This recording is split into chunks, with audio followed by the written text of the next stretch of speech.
सदरचे जे इसम होते सदरचे जे इसम होते श्रीकांत श्रीधर कुरुंद ही व्यक्ती एका राजकीय पक्षाशी निगडीत आहे, ती म्हणजे राष्ट्रवादी शरद पवार गटाशी निगडीत आहे।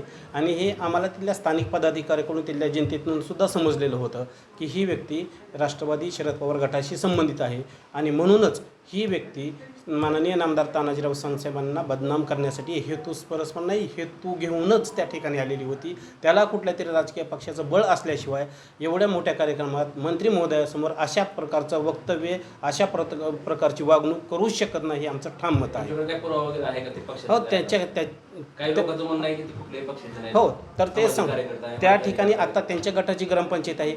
गेल्या 5 वर्षात जर त्या ठिकाणचा हिशोब आपण तिथली माहिती घेतली तर त्याच्या विरोधात ग्रामपंचायत होती, त्या पक्षाच्या विरोधात ग्रामपंचायत होती। सतत 5 वर्षे त्या ठिकाणी प्रत्येक कामात तक्रार माहिती अधिकार हा प्रकारचे ते अडथळा आणणे त्या प्रकारचे ते करत होते। या 5 वर्षात त्यांच्या पक्षाची ग्रामपंचायत आहे, या वर्षात त्यांचा एकही तक्रारी अर्ज एकही माहिती अधिकार आलेला नाही। याच्यावरून ते निश्चितच होतं की ही त्या पक्षीय संघटनेशी निगडीत व्यक्ती आहे।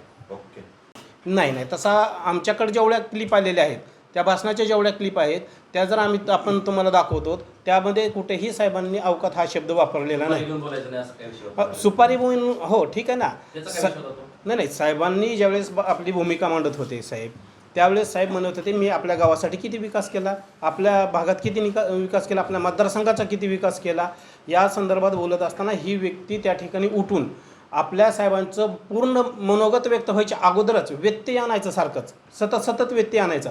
म्हणजे आपला कार्यकर्ता तर करणार नाही, सामान्य नागरिकही करणार नाही, म्हणजे कुठला तरी एखाद्या पक्षाशी निगडीत व्यक्तीच असा व्यत्यय आणू शकतो, अडथळा निर्माण करू शकतो, यातून स्पष्ट होतं। आणि म्हणूनच माननीय नामदार तानाजीराव साहेबांनी त्याला म्हणले की तुम्ही कुणाची सुपारी घेऊन आलात का। तुमचं नाव?